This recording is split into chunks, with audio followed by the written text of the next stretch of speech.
Hello बच्चों, this is Rohit Kohli from commerce solution. बेटा हमने लास्ट वीडियो में चैप्टर शुरू किया था rules of debit and credit, जिसके हम सारे बेसिक कंसेप्ट उस वीडियो में कवर कर चुके हैं। अगर आप वो वाली वीडियो अगर आपने नहीं देखी है तो आप डिस्क्रिप्शन में उसका लिंक दिया हुआ है, पहले आप उस वीडियो को देखो, फिर आपको ये वाली वीडियो समझ आएगी। आज हम शुरू करने जा रहे हैं रूल्स ऑफ डेबिट क्रेडिट के क्वेश्चंस को। और question number first, book TS Grewal को हम रेफर कर रहे हैं, उसका क्वेश्चन नंबर 1 ध्यान देना बेटा। देखो उसमें क्या पूछ रहा है, हमसे कह रहा है ये बताओ कि कौन सी आइटम पर्सनल में जाएगी, रियल में जाएगी या नॉमिनल में जाएगी। तो हमें यही बताना है कि आइटम पर्सनल में जाएगी, रियल में या नॉमिनल में। और जो पहला लिखा है वो लिखा है लैंड एंड बिल्डिंग। देखो लैंड एंड बिल्डिंग पे हमारा होल्ड होता है, हमारी असेट्स होती है, और जो हमारी असेट होती है सारी असेट कहाँ जाती हैं, रियल में। तो लैंड एंड बिल्डिंग में लिख रहा हूँ रियल के नीचे, लैंड एंड बिल्डिंग। मुझे इस क्वेश्चन में यही बताना है कि ये आइटम पर्सनल की है, रियल की या नॉमिनल की। सेकंड पे और लिखा है एक्साइज ड्यूटी।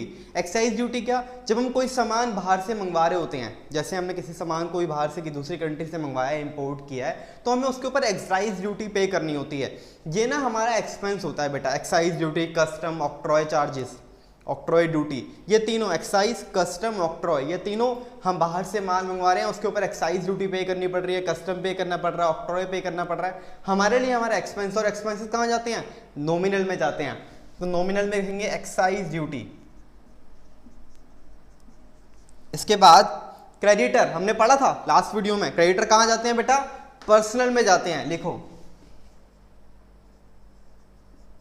क्रेडिटर के बाद कैपिटल, कैपिटल भी कहां जाता है, पर्सनल में जाता है। बेटा ये सारे कंसेप्ट हम लास्ट वीडियो में कवर कर चुके हैं, आप एक बार जाके जरूर देख के आना उसको। उसके बाद फिफ्थ पॉइंट, मोटर व्हीकल, हमारी गाड़ी है, हमारी असेट है, तो हमारी असेट कहां जाएंगी, रियल में जाएंगी, मोटर व्हीकल।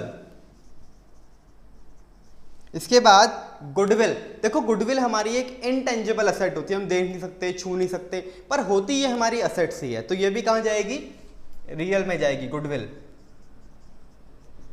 इसके बाद इन्वेस्टमेंट, इन्वेस्टमेंट भी कहां जाएगी, रियल में। देखो इन्वेस्टमेंट होती क्या है वैसे, इन्वेस्टमेंट होती है जहां पर आप पैसे लगाकर पैसे कमाना चाहते हो। मान लो आपने कोई फ्लैट खरीदा, कोई बिल्डिंग खरीदी, आप उसे बेच के जब महंगा हो जाएगा बेच दोगे, तो आपने इन्वेस्ट किया है, उससे पैसे कमाना चाहते हो, पर है तो वो आपका ही ना, तो हमारी असेट्स होती है वो। सैलरी, सैलरी एक्सपेंस होता है, नॉमिनल में जाएगा। सैलरी के बाद डेटर, डेटर हम पढ़ चुके हैं बेटा, पर्सनल में आता है। डेटर के बाद बैड डेट, लॉस हो गया, माल बेचा था उधार, उधार माल बेचा, पैसे लेने गए, पैसे मिले नहीं, डूब गए पैसे, उसे बैड डेट कहते हैं, लॉस है। और सारे लॉसेस कहाँ जाते हैं, नॉमिनल में जाते हैं। बैड डेट्स के बाद डेप्रिसिएशन, डेप्रिसिएशन क्या होता है, reduction in the value of any fixed asset. जब भी किसी असेट्स की वैल्यू में कमी आती है, जब भी किसी असेट्स की वैल्यू में कमी आती है, उसे डेप्रिसिएशन कहते हैं। और ये हमारे लिए एक्सपेंस होता है, इसे बोलते हैं नॉन कैश चार्जेस एक्सपेंसेस, जिसके लिए किसी को पैसे देने नहीं पड़ते, पर होता ये हमारा एक्सपेंस ही है। नॉमिनल में जाते हैं सारे expenses, depreciation.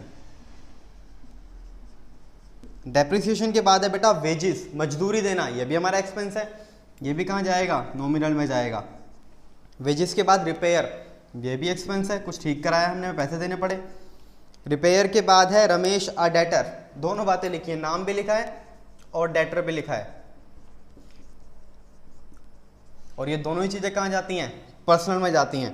Bank overdraft, bank का बैलेंस नेगेटिव हो गया। देखो बैंक में बैलेंस कम था पर निकाल पैसे हमने ज़्यादा लिए। मान लो बैंक में 1 लाख रुपीज़ से विड्रॉ कर लिए 1,50,000।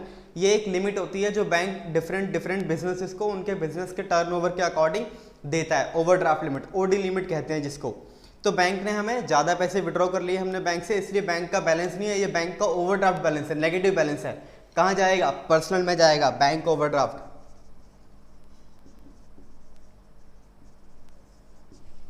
इसके बाद है बेटा परचेज रिटर्न। देखो परचेज हो, परचेज रिटर्न हो, सेल हो, सेल रिटर्न हो, ये चारों ही आइटम नॉमिनल में जाती हैं। Purchase return. इसके बाद ड्राइंग्स, ड्राइंग कहाँ जाएगा, पर्सनल में। ड्राइंग्स के बाद है बेटा फ्रेट, फ्रेट हमारा एक्सपेंस होता है तो नॉमिनल में जाएगा। और उसके बाद लिखा है रिटर्न इनवर्ड्स। रिटर्न इनवर्ड्स का मतलब होता है बेटा सेल्स रिटर्न। सेल्स रिटर्न को बोलते हैं रिटर्न इनवर्ड्स, वो माल जो बेचा था और वापस आ गया, इनवर्ड्स वापस आ गया, माल बेचा माल वापस आ गया, उसे बोलते हैं रिटर्न इनवर्ड्स। अगर होता है रिटर्न आउटवर्ड तो जो माल हमने खरीदा था उसे वापस कर दिया, मतलब परचेज रिटर्न को बोलते हैं रिटर्न आउटवर्ड।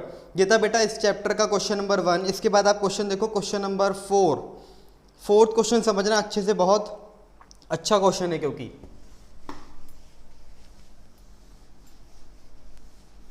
और फोर्थ क्वेश्चन को समझाने से पहले मैं आपको एक टेबल बता रहा हूं, उस टेबल पर ध्यान दो। मैं आपको 7 आइटम बता रहा हूं जहां से आपको पहचानने में आसानी होगी बहुत कि आइटम को डेबिट करें या क्रेडिट। कई बार ऐसा होगा कि जो 3 रूल हमने पढ़े हैं लास्ट वीडियो में आप भूल जाओगे, आपको कई बार याद नहीं रहेगा, तो आपको ये टेबल या बहुत काम आएगी। अगर आपको ये याद है तो आप हर बार बता पाओगे कि ये असेट का नेचर है क्या। देखो जैसे 7 आइटम में लिख रहा हूं, asset, liability, capital, revenue, expense, profit और लॉस। मैं आपको इन सभी का नेचर बता रहा हूं बेटा, और नेचर का मतलब होता है कि ये बढ़ेगा किससे। नेचर का मतलब कि ये वैल्यू क्या करने से बढ़ जाती है, डेबिट करने से या क्रेडिट करने से। और अब ये देखो कि डेबिट क्रेडिट को लिखूंगा कैसे। देखो डेबिट होता है ये, इसको हम लिखते हैं डीआर, और क्रेडिट को हम लिखते हैं बेटा सीआर। अभी तक 10th क्लास तक हमें इस डेबिट का मतलब डेबिट नहीं पता था, हमें पता था डॉक्टर। लेकिन आज से आपके लिए डॉक्टर नहीं, ये क्या है बेटा, ये डेबिट है। और सीआर आपके लिए क्या है, क्रेडिट। अच्छा आप कहेंगे सर यहां तो सीआर था, क्रेडिट हो गया, लेकिन यहां तो कहीं भी आर नहीं है, डेबिट कैसे बना। अच्छा एक्चुअल में ये फॉर्म जो एब्रिविएशन जो यूज हम करते हैं ना, ये डेबिट क्रेडिट की नहीं होती, ये होती है डेबिट रिकॉर्ड, क्रेडिट रिकॉर्ड। ये जो आर है ना, ये डेबिट रिकॉर्ड है और ये क्रेडिट रिकॉर्ड है। तो अब हमें ये देखना है कि ये कौन कौन सी ऐसी आइटम है इन 7 में से जो डेबिट या क्रेडिट करने से बढ़ जाती है। अगर मैं आपसे इनका पूछ रहा हूं नेचर, तो मतलब बढ़ने वाली वैल्यू पूछ रहा हूं। और इन 7 में 3 आइटम ऐसी हैं जो डेबिट करने से बढ़ती हैं।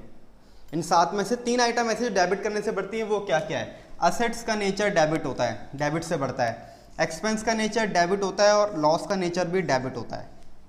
ये वो तीनों आइटम है जो डेबिट करने से बढ़ती हैं। तो बाकी किससे बढ़ती होंगी, क्रेडिट करने से। तो इन सभी का नेचर क्या होगा, इसका मतलब क्रेडिट, तो उनको क्रेडिट करो।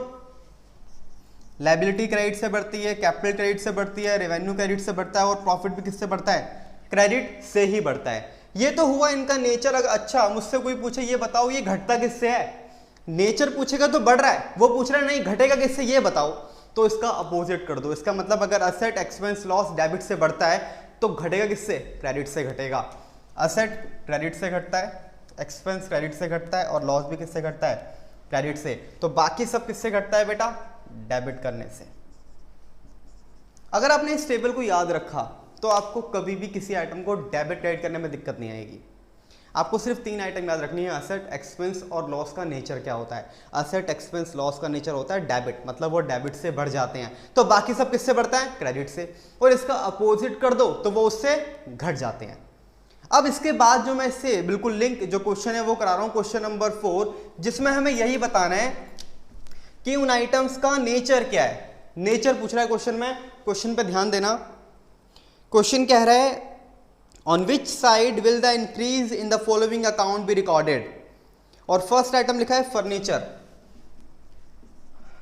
अब पहले तो ये देखो कि फर्नीचर इसमें से होता क्या है, असेट्स होता है। फर्नीचर अगर असेट्स होती है तो असेट बढ़ती किससे है, डेबिट से बढ़ती है बेटा। सेकंड मोहन, मोहन, और उसके बाद लिखा है प्रोपराइटर।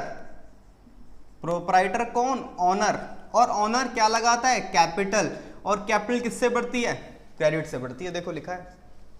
फिर सैलरी, देखो बेटा सैलरी होता है हमारा एक्सपेंस, और एक्सपेंस का nature debit.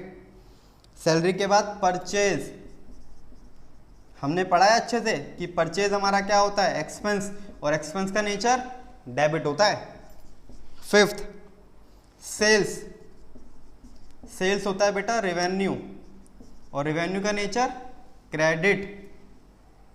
Next interest paid, हमने इंटरेस्ट दिया है, अगर हम इंटरेस्ट देंगे तो बेटा हमारा एक्सपेंस हुआ ना, और एक्सपेंस का नेचर क्या होता है, डेबिट होता है। Sohan creditor, Sohan creditor, creditor होती है बेटा लायबिलिटी, और लायबिलिटी का nature credit. Last Ram debtor, और डेटर हमारी होती है असेट्स, और असेट्स का नेचर डेबिट होता है। आपको ये समझने के लिए बस 3 आइटम पर ध्यान देना होगा, 3 आइटम याद करनी होगी, असेट, एक्सपेंस, लॉस। ये याद रखो, आपको कभी डेबिट क्रेडिट करने में दिक्कत नहीं आने वाली। अब आप क्या करेंगे, कुछ क्वेश्चन बुक में दिए हुए हैं, वो क्वेश्चन आप ट्राई करो। अभी ये चैप्टर रह गया है, अभी इस चैप्टर की एक क्लास अभी इस चैप्टर की और होगी, जिसमें हम इसके टी शेप अकाउंट के बारे में सीखेंगे। इंपॉर्टेंट टॉपिक है बहुत, टी शेप अकाउंट सीखने वाले हैं इस अगली क्लास में हम लोग। आज के लिए बेटा इतना ही था, और बेटा आप हमारी वीडियोस को लाइक करना बिल्कुल मत भूलना, और चैनल को सब्सक्राइब करते रहिएगा। इसके आगे हम नेक्स्ट वीडियो में शुरू करेंगे। आज के लिए इतना ही था, थैंक यू।